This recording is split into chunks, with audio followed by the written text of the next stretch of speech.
Okay, here's some more surd multiplications. I'm going to use the grid method for this first one. The 3 plus root 2, I'm going to put on the top 3 here and root 2. And the 3 minus root 2, I'm going to put on the side 3 and then negative root 2. And we're going to just use the grid to help us with our structure, right? So 3 times 3 goes in here, 3 times root 2 in here, 3 times negative root 2 here, and negative root 2 times root 2 in here.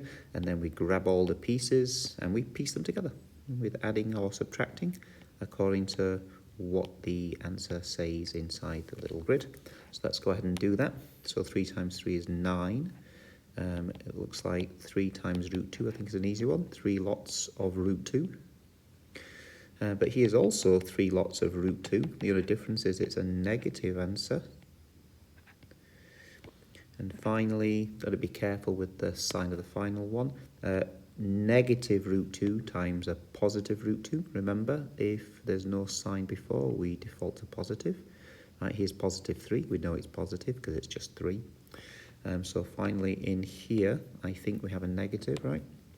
Negative, and then we can do the shortcut by now. I think root 2 times by itself just gets us back to 2. Now look inside the grid. At 9 will combine with the negative 2 here to leave 7. And then lo and behold, look what happens to the pieces. We have 3 root 2's, but then we subtract 3 root 2's, so these actually just cancel each other out to 0. So our final answer is indeed 7. Cool, huh?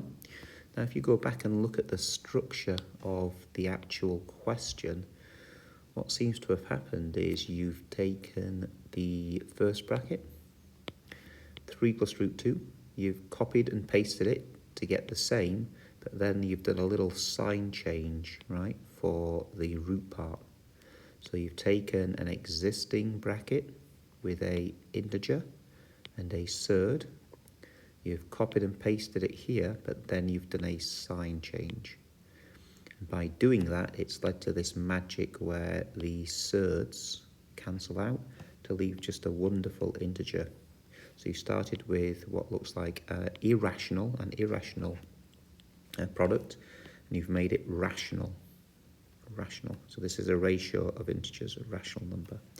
So let's go and have a look at this one, and let's have a little look again. Oh, look, it looks like it could be another special one. Look, we've got a surd with an integer, and what we've done, we've copied this, we've pasted it, copy paste, and we've changed the sign actually of now the number.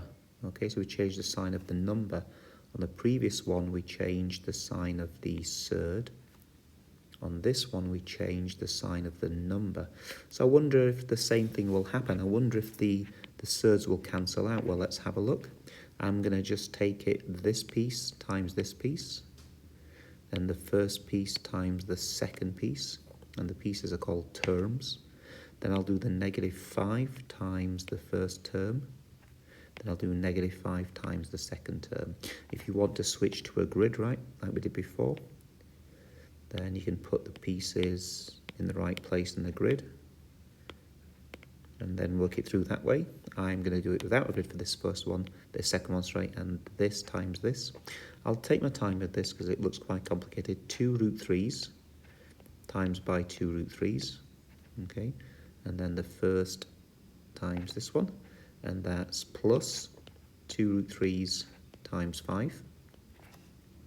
Then I've got this times this, so that's negative 5 times 2 times root 3.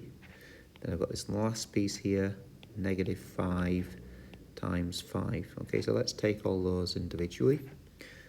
So this one first, I'll reorder it, 2 times root 3 times root 3. If you're more experienced at these, you could do this a lot quicker, but I'll show all the intermediate steps. And so this first one, I'll keep going. Can you see this is going to be 4? And this is going to be 3. So this finally is 12. Yeah, maybe some of you could see that was 12 right at the start.